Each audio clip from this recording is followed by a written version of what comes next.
wala kang kaalam-alam na ibibili pala sa iyo. Iba, akala namin may trabaho ka na dito. 1998, nasa Singapore na ako. Hanggang ngayon, dire-diretso siya. Since 2005, 2007, pabalik-balik na lang ako. Kasi ang proseso ng masahe dito, yung babae hindi nakadamit. Mas bata, mas mabinta. Para kami hayop, parang aso. Pag 2-in-1 kasi, yung puti, sabihin niya kung anong gagawin sa kanya. Yung ginagawa ko na lang para kahit na maduwal-duwal ako. Human trafficking tulad ng gun at drug smuggling, isa ito sa mga organisadong krimen sa buong mundo. Sinasabing isang Pilipinas sa pinanggagalingan ng mga biktima nito. Mula Maynila hanggang Hong Kong at Macau. Mula Zamboanga hanggang Sandakan at Labuan, Malaysia. Samahan kami sa aming paglalakbay at sundan ang mga rutang tinatahak sa pagpupuslit ng mga Pinay palabas ng bansa. Ugatin ang pinagmumula ng pangangalakal sa mga kababaihan para pagkakitaan. Sa ika-4 na taong anibersaryo, inihahandog ng Reporter's Notebook ang Pinays for Export, the sex trafficking trail in Asia.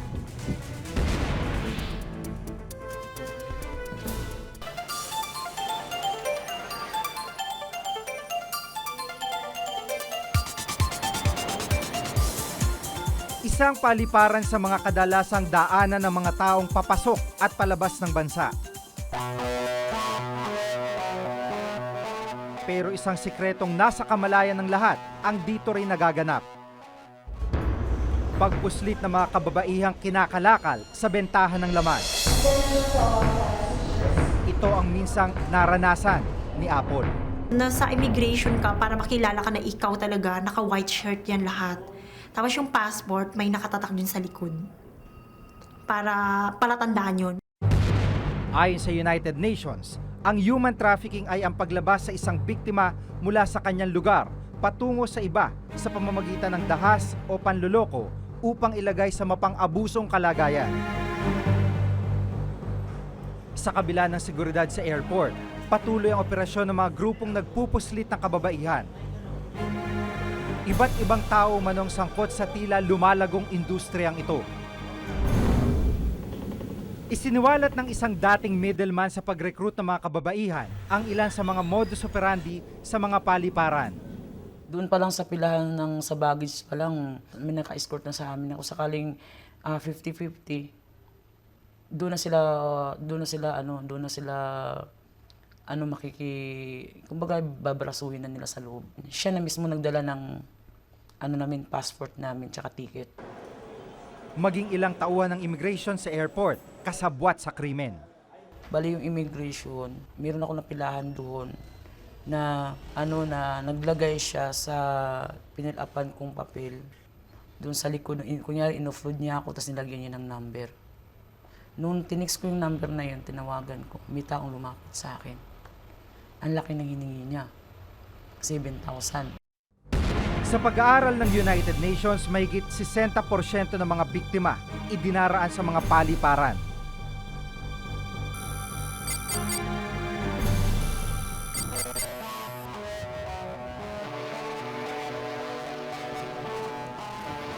Mula sa Zamboanga Pier, sari-saring kwento rin ang maririnig tungkol sa pagpupuslit ng mga babae.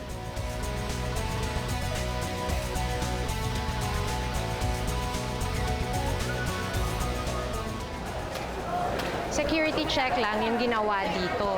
Yung tinatawag nilang chopping o pagtatak ng immigration dun sa passport, gagawin yun dun sa loob ng barko. Sa kaso ng pagpupuslit sa Zamboanga, sabwatan din sa pagitan ng mga taong nambibiktima, ng mga taga-barko at ng immigration ang isang lumalabas na dahilan.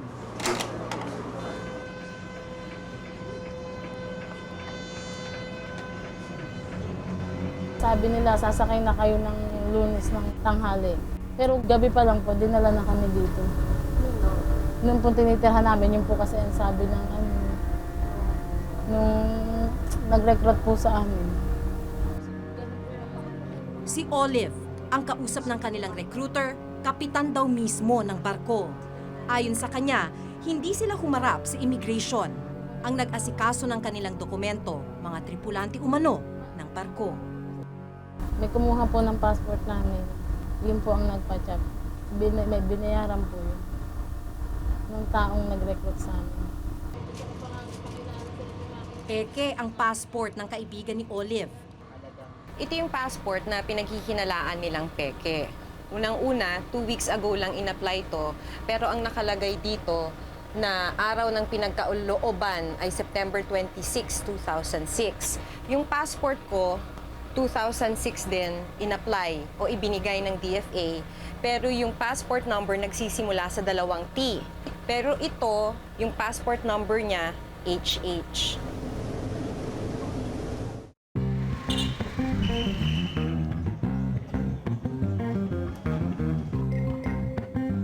Matapos pagdaanan ng matinding katiwalian sa paliparan man o pier, anong buhay ang naghihintay sa mga Pinay for export?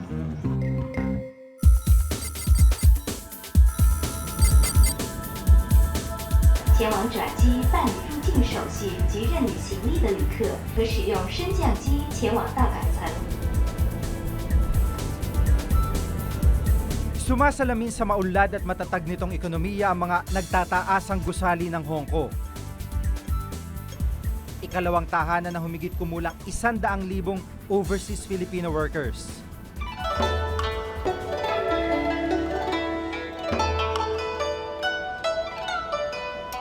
Dito pilit binibigyang katuparan ang maraming pangarap, pero dito rin gumuguho ang ilan.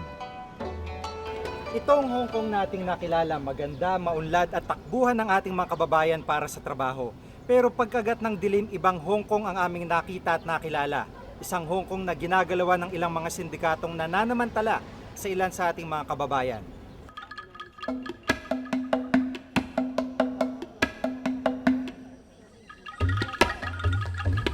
Ito ang Wan Chai, isa sa mga red light district ng Hong Kong. Narito ang mga malalaking bar at nightclubs. Karaniwan ganitong oras nagsisimula ang araw para sa ilan sa ating mga kababayan tatrabaho sa mga bar at mga nightclubs dito sa Hong Kong. Kapansin-pansin na karamihan sa mga club rito, kapangalan ng mga club sa atin. Ang ilan, pangalan mismo ng mga lugar sa Pilipinas. Sa aking pag-ikot sa Wan Chai, hindi na ako nagtaka sa dami ng mga Pilipinang nagkalat sa lansangan.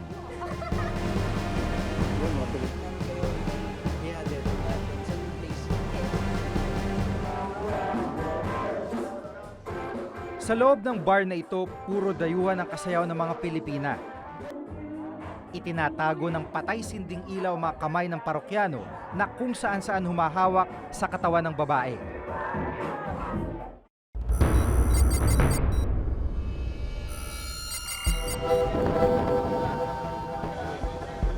Kinabukasan, 1 oras bago dumating ng Sandakan, Malaysia, nakausap ulit namin sina Olive. Yung pagbaba pa lang namin sa bus, nasa loob na sa Tapos, dito, sasamahan kami sa pila na. anong balak ninyo? Kahit may may misgivings, itutuloy nyo? Tutuloy na naman. Bakit? Ako nagkahirap ng buhay.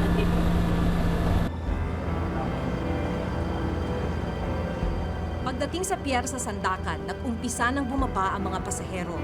Si Olive at kaibigan niya, pinauna na sa pila ng kapitan ng barko. Mula noon, hindi na namin sila nakita pa.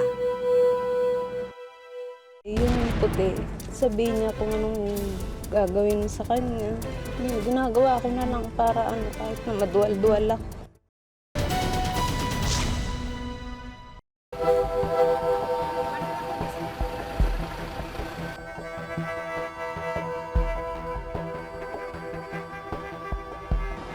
Ang proseso sa pagpupuslit ng mga kababaihan sa Pilipinas hindi natatapos sa Pilipinas. May mga kontak din umano sa immigration sa Sandakan para mailusot papasok ng Malaysia ang biktima. Ahente ang tawag sa mga fixer o tagalusot ng pasahero sa immigration. Ito ang trabaho ni Jose.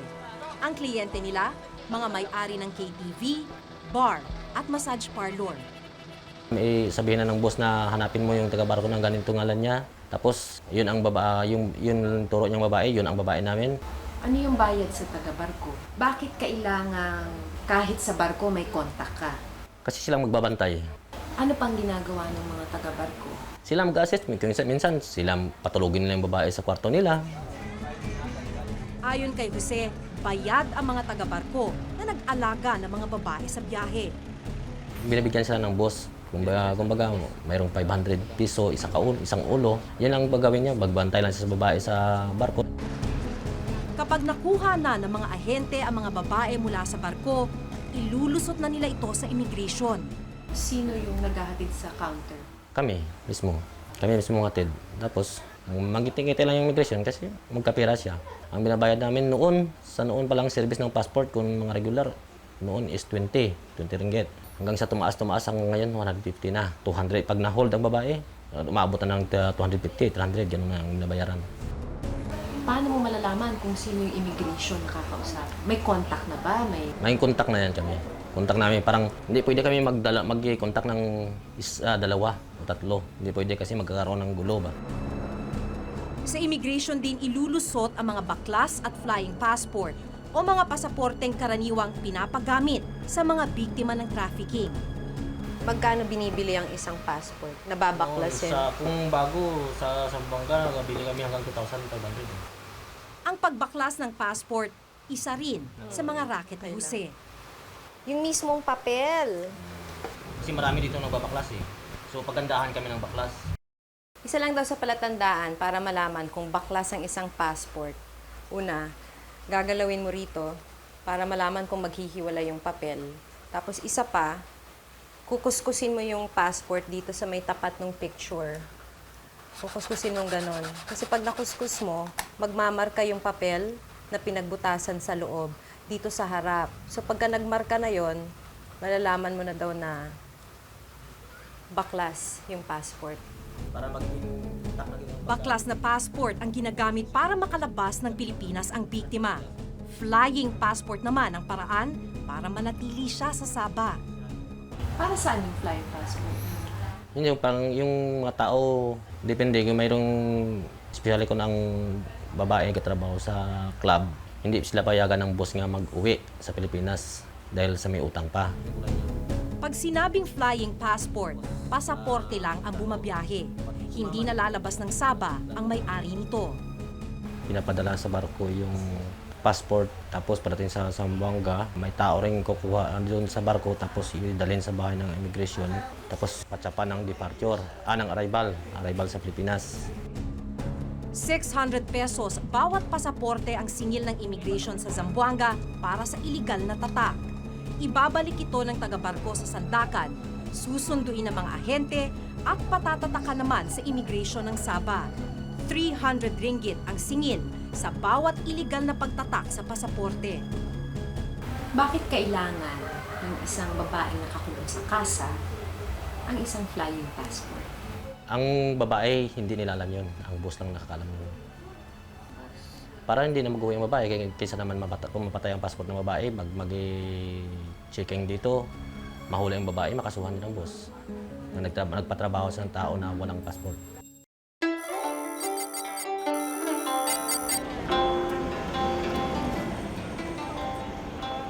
Iba naman ang sitwasyon pagdating ng Hong Kong.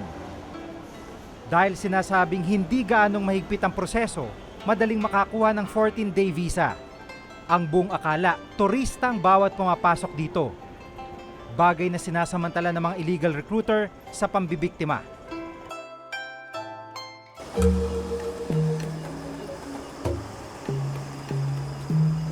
Sa isa sa mga kalye ng Wan Chai, natanaw namin ang dalawang kababaihang ito. Tila nakikipagtawaran sa foreigner na kaharap nila. Nang matapos ang kanilang usapan, nagkaroon kami ng pagkakataong makausap ang dalawa. Isa sa kanila si Weng, 29 na taong gulang, isang GRO. Nang magsarang pabrika kung saan siya nagtatrabaho sa Pilipinas, nilapitan daw siya ng isang recruiter at inalok mag-waitress sa Hong Kong. Siyempre, ang hirap ng buhay sa atin. Ang hirap maghanap ng trabaho. Dumating yung Yung nagsama sa akin dito na kung gusto ko daw na magpunta dito, malakas daw ang kita. Sinabi ko na wala akong pera-pera, gastos na lang daw ng manager. Ay, akala ko naman mababayaran ko kaagad yun. Ganong halaga. Pero sa halip na mapabuti ang buhay, napahamak si Weng.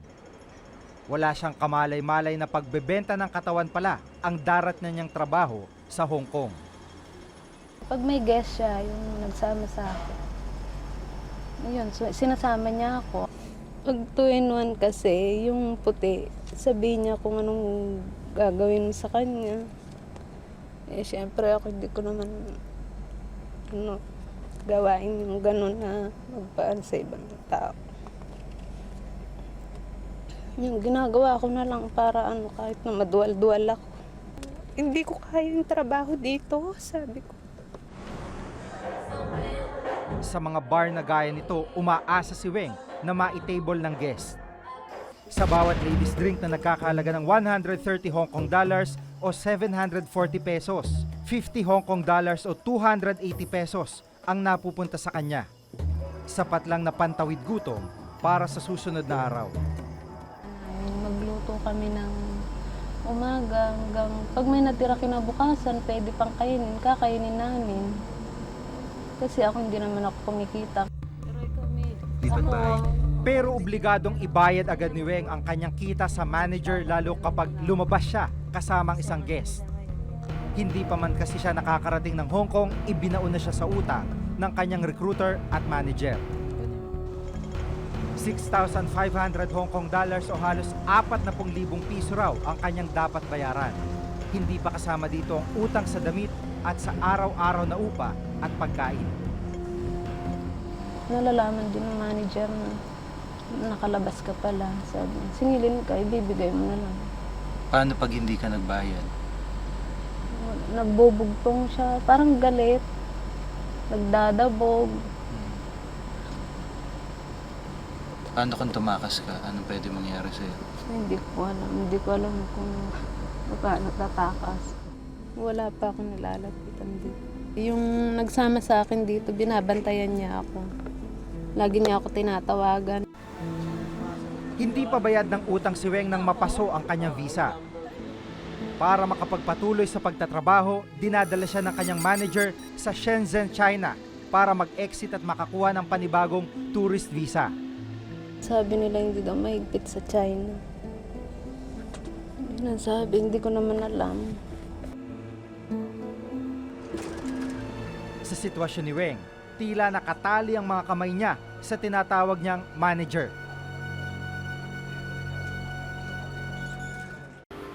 Sa Sandakan, hindi rin naiiba ang kwento ni Michelle.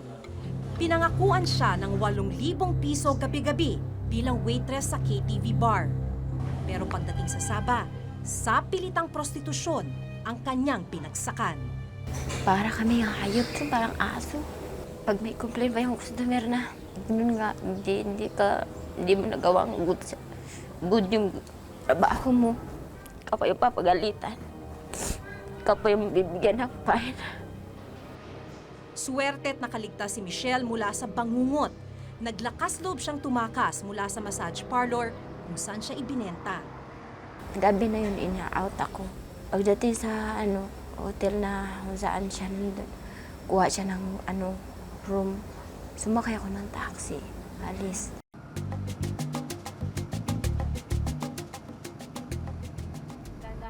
Nang gabing iyon, sinamahan kaming pumunta ni Michelle sa massage parlor na kanyang pinasukan.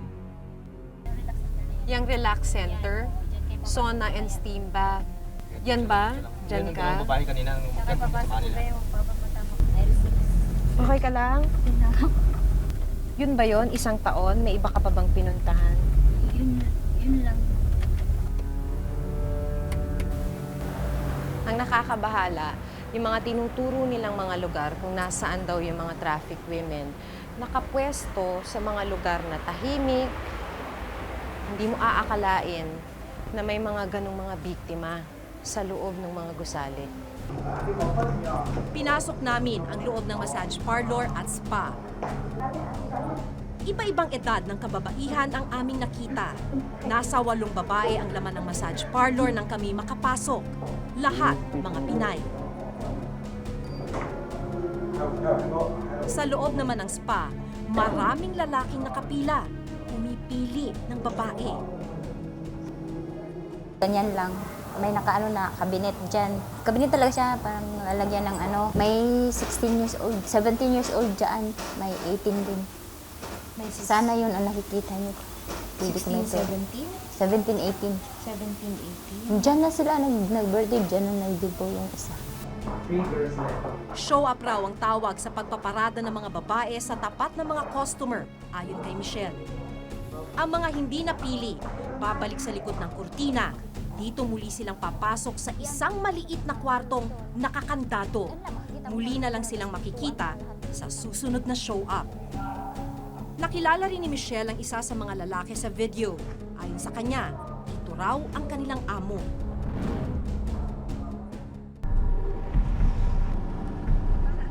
Kinabukasan, itinuro rin sa amin ni Michelle ang bahay kung saan sila ikinukulong sa araw. Mula dito, kita mo na yung lock, yung kinikwento sa atin ng kababayan natin. Nasa labas pa lang, naka-double lock na yung pintuan. Tapos naka-grill yung mga bintana, at least sa taas. Parang walang tao, pero yung kwento niya sa atin, mga 18 na mga kababayan natin yung kinukulong dito. Ang sitwasyon ng mga biktima, hindi sikreto sa mga taga rito. Dia kunci di dalam itu. Itu perempuan semua dalam, dia kunci, lock dari luar. Kandado daw nila yung babae sa loob. Nakakandado.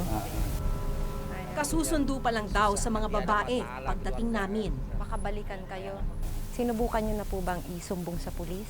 Tidak boleh. Bakit Kalau po? kalau ada orang komplain, sebetulnya ini taman tidak boleh, Pak, ini dia orang piara sini.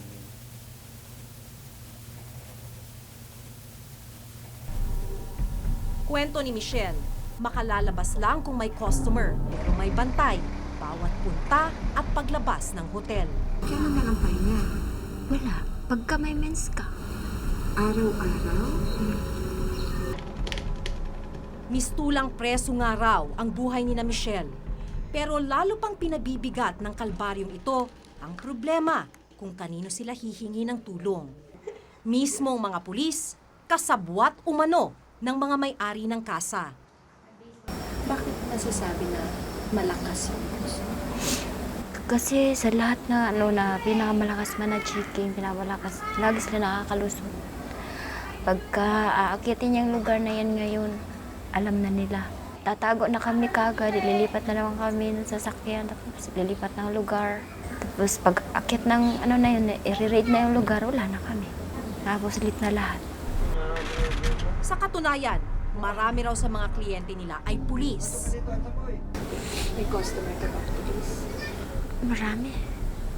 Lahat ng mga pulis na maging customer ko, ng bus, hindi yung nagbabayad. Isang retiradong Malaysian pulis sa Sabah si Haji. Pinatotohanan niya ang mga sinabi ni Michelle. Jadi kesian perempuan-perempuan yang ada di Labuan ini, saya kesian. Kebanyakan kena jual oleh izin-izin daripada Filipina juga, dibagi kepada Cina. 1971 Pak. Sa mahigit 30 taon daw niya sa serbisyo, marami na raw siyang nakilalang yumamang pulis dahil sa protection money.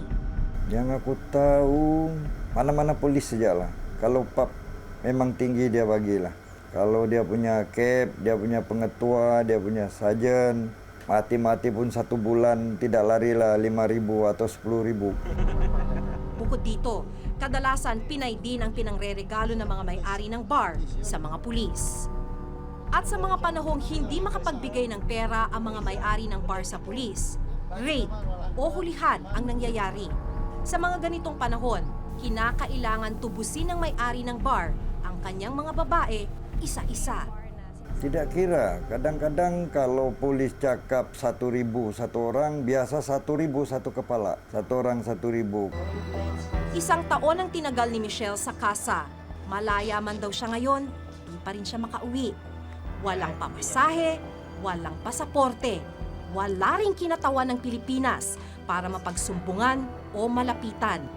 Ang pinakamalapit na embassy nasa Kuala Lumpur. 1,000 milya o mahigit 16,000 kilometro ang layo mula sa Sabah. Sa Convention on the Elimination of Discrimination Against Women Treaty ng United Nations, nakapirma ang lahat ng ASEAN countries, kabilang dito ang Pilipinas at Malaysia. Nakapaloob sa kasunduang ito na ang lahat ng bansang pumirma rito dapat magkaroon o mayroong batas laban sa human trafficking. Sa kaso ng Malaysia, may batas nga, ngunit walang implementing rules and regulations.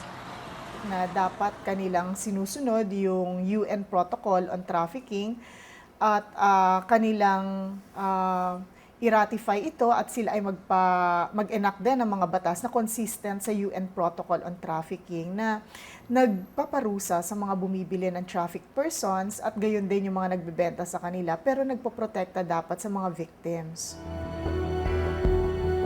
Sinubukan naming kunin ang panig ng Embahada ng Malaysia dito sa Manila pero tumanggi silang magbigay ng anumang pahayag. Isa ang Macau sa bagsakan ng mga biktima ng human trafficking ng mga sindikatong gumagalaw dito.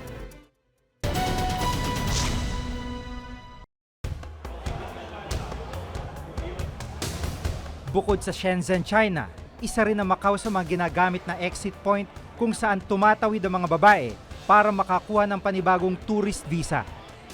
Yung mga kababayan nating nagtatrabaho sa Hong Kong na naglalapse yung kanilang visa, minsan nag-e-exit ng Macau at dito sila bumibili ng ticket papunta doon.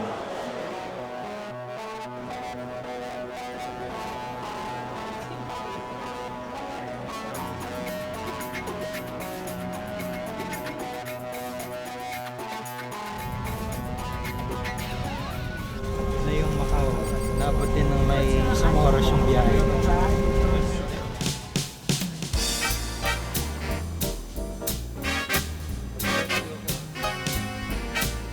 Itinuturing na Las Vegas ng Asyang Macau. Lumubog man ang araw, buhay na buhay pa rin ang Macau dahil sa liwanag mula sa mga naglalakihang kasino.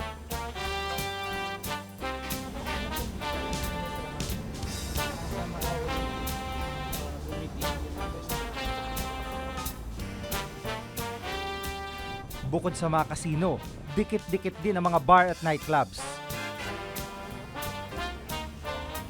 Isa ang Macau sa bagsakan ng mga biktima ng human trafficking ng mga sindikatong gumagalaw dito.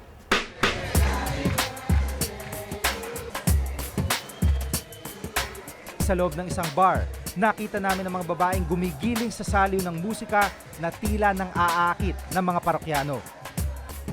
Dagsama customer mula sa iba't ibang nasyon. Pinay ang mga GRO na nag-aabang para makakuha ng mga customer. Isa sa mga babaeng nagsasayaw, Pilipina.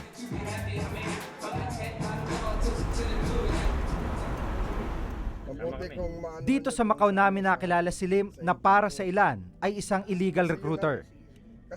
Pero giit niya, tumutulong lang daw sa mga kababayan nating walang trabaho sa Macau.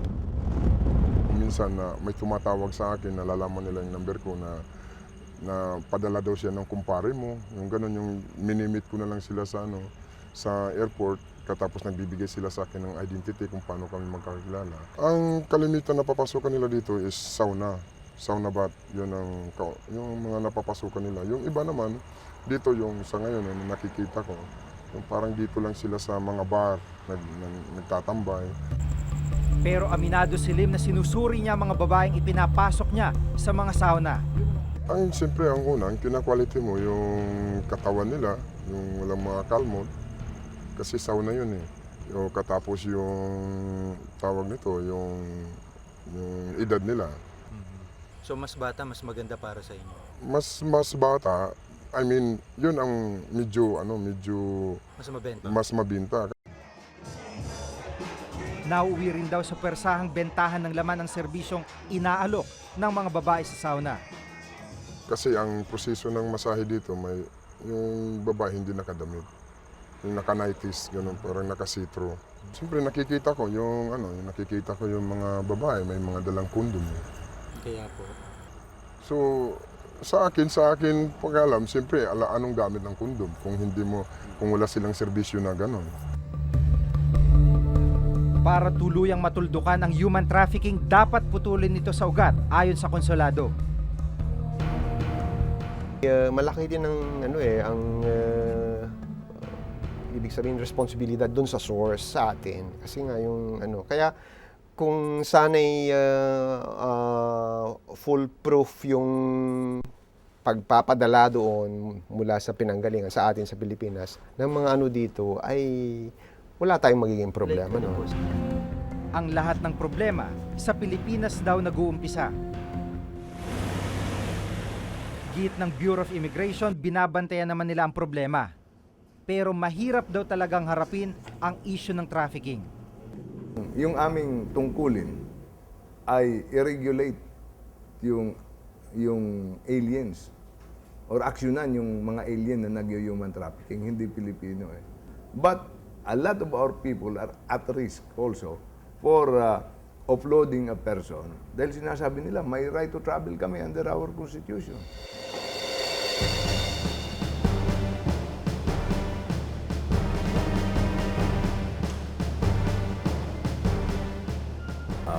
Ito yung mga monitors natin sa NAIA.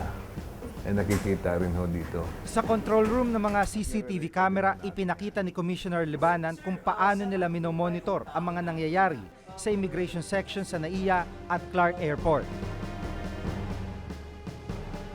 Bagamat 1 taon pa lang ang sistema, malaki raw ang naitutulong nito sa kanilang kampanya.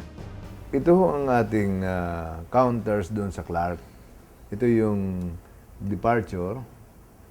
Ito naman yung arrival. Nire-record ho ito palagi, araw-araw. Ngayon, kung may mga nangyayari diyang trafficking, ay marirecord natin at hindi sila makakapagsinungaling sa atin dahil nagkakandak tayo ng check dito. Pero nakapagtatakang marami pa rin nabibiktima. Daing ni Commissioner Libanan, kulang ang kanilang tauhan para bantayan ang libo-libong pasaherong labas-masok sa maraming entry at exit point ng bansa. Alam niyo po, yung organic namin ay 997.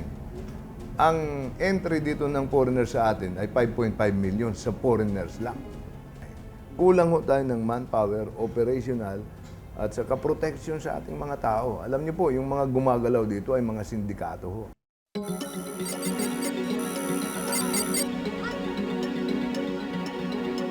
Kinaumagahan matapos ang panayam namin kay Weng, nakatanggap kami ng mga text message mula sa kanya. Humihingi siya ng tulong na sana makauwi na sa Pilipinas sa kabila ng kahirapang babalikan.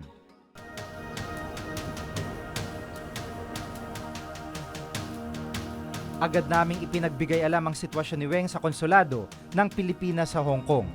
Alam niyo na rin kung saan nyo, i-direct ako magpapartner. Di ba? Empire Hotel, familiar sa akin. Okay. Kung makasimple siya, makakapunta siya sa... Simple na siya. Takas na, diretso na. Isakay na natin agad. Sige, okay. Dito tayo ngayon sa rescue van ng Konsulado ng Pilipinas dito sa Hong Kong. At kasama yung kanilang mga opisyal, susubukan nating tingnan kung saan maaaring pumunta itong biktima na ire-rescue nila mamaya.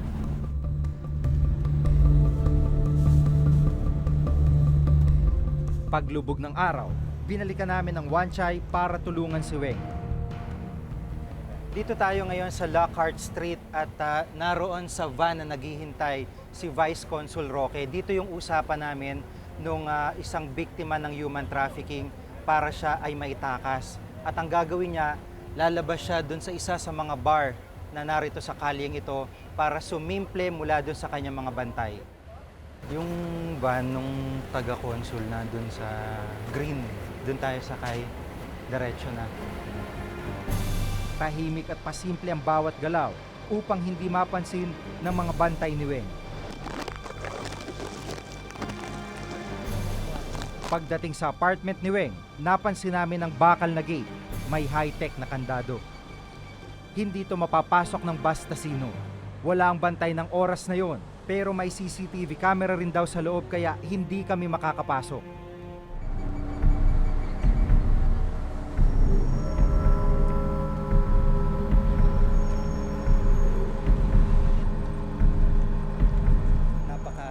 simple lang, napaka-casual lang nung naging operasyon ng consulate. Si Vice Consul mismo yung nag-escort sa kanya dahil ang sinasabi ni Vice Consul, hindi pwede mabulabog yung sitwasyon ngayon, lalo pa na maraming mga mata nagbabantay dahil anumang oras maaari daw tumawag ng mga miyembro ng sindikato.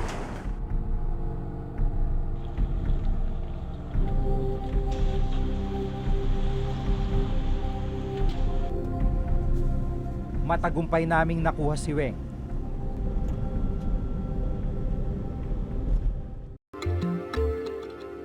Giit ng DFA, hindi naman daw nila napababayaan ang mga Pilipino na nasa Sabah, Malaysia. Ang ginagawa natin sa labas ng ating bansa ay yung pakikipag-ugnayan natin numero 1 doon sa local authorities, sa police, sa immigration, sa government agencies ng host country. Ito ay mahalaga upang sa gayoy makuha natin ang kanilang kooperasyon sa sandaling mayroon nandyan na ang kaso ng trafficking. Pero base sa United Nations report ukol sa human trafficking noong 2003, sa mga rekomendasyon sa Pilipinas ay ang pagtatalaga ng matatakbuhan ng mga biktima ng pang-aabuso sa Sabah, Malaysia. Tungkol dito ang isa sa mga tanong na aming inungkat sa Department of Foreign Affairs, ngunit ayaw nilang magbigay ng komento.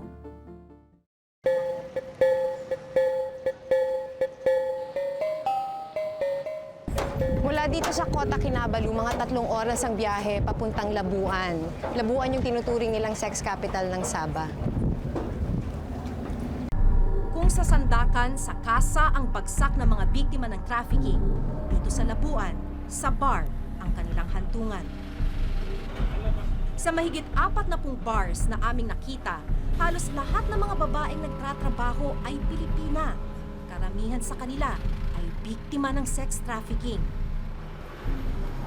Bantay sarado ang mga Pilipina rito. Kung lumabas man ang kanilang tinutuluyan, lagi silang may kasamang bantay. Sabi sa amin, punta kayo sa Parkson, makipagkwentuhan kayo doon. Si Nizrin ang nakilala namin sa isa sa mga mall sa Malaysia. Sa araw na ito, nagpadala siya ng pera para sa kanyang pamilya. Takot siyang makipag-usap sa amin. Ngunit bago kami umalis, hiningi niya ang aming numero. Makaraan ng 2 oras, Katatanggap lang natin itong text message. Good noon, is this Maki Pulido? Tawagan natin. Isang babae ang sumagot sa telepono at nagpakilala na siya nga ang nakausap namin kanina. Ayon sa kanya, mahigit 3 buwan na siyang nakakulong sa kanyang pinapasukang bar. Marami pa ba kayo maliban dyan sa quarters mo? Marami po. Siguro nasa almost 100 po kaming Pilipina na pinalaman po sa pub namin. 100? Almost. Doon lang yan sa Popin? Opo. Karamihan daw sa mga kasamahan ni Nizrin ay biktima ng trafficking. Hindi makatakas, baon sa utang, napilitan tanggapin ang kanilang kinasadlakan. Last time nga lang, mayroon akong kaibigan dito sa quarters na halos magpakamatay na lang. Hanggang ngayon, nakakulong pa rin si Nizrin sa bar. Ayon pa rin sa United Nations Report on Human Trafficking on the Philippines noong 2003, maliban sa krimen ng human trafficking, iba't ibang paglabag sa batas pa ang kaso ng mga sangkot dito. Ngunit ang masaklap, iilan pa lang ang naparurusahan. Sa tala ng Interagency Coalition Against Trafficking o IACAT, mula noong 2003, 11 pa lang ang naparusahan sa mahigit 400 kasong isinampa sa korte. Ayon kay Jean Enriquez ng Coalition Against Trafficking in Women Asia Pacific, kulang daw kasi ang kaalaman ng mga prosecutor at piskal ukol sa batas laban sa human trafficking. Marami pa rin ang mga piskal na hindi ganap na nauunawaan ang batas laban sa trafficking. Bukod sa ilang ahensya ng gobyernong tumututok sa trafficking, binuo noong 2003 ang Interagency Council Against Trafficking o IACAT. Samot-saring ahensya ang inatasang tututok sa trafficking. Pero kawalan naman ng budget ang itinuturong dahilan ng IACAT, kaya nahihirapan sila sa pagsugpo sa problema. Magugulat po kayo kahit na prosecutor sa amin, hindi pa rin familiar eh. Dahil wala naman kaming pondo para mag-disseminate, para mag-seminar sa lahat. Nakapag-ikot na yung Department of Justice, pero hindi naman lahat ng sulok ng Pilipinas na ikutan. Hindi lahat ng prosecutor na training namin dito. Please remember, ang tinitingnan natin yung Pilipinong lumalabas lang.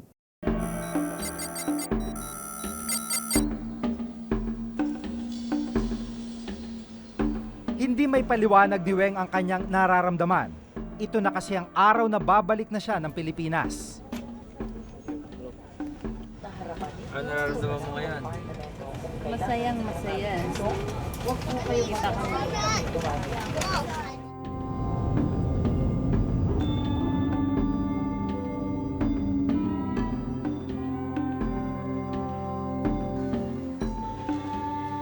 Matapos ang 2 oras na biyahe mula Hong Kong, muling nakatapak si Weng sa bansa.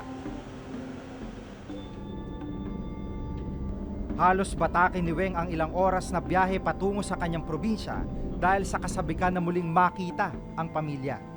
Sobrang saya na nakaligtas ako dun sa pinasok ko sa Hong Kong. Makakasama ko na muli yung mga anak ko. Tao po! Glenn, kanina na ako kilala na. Hindi naman eh kayo kilala. Nakita iiwan. Maswerte mga tulad ni Weng at ilan pang nakalaya sa tanikalang matagal nang gumapo sa kanila. Pero marami pang mga biktima ang patuloy na umaasa na isang araw makaaalpa sila sa mundo ng human trafficking.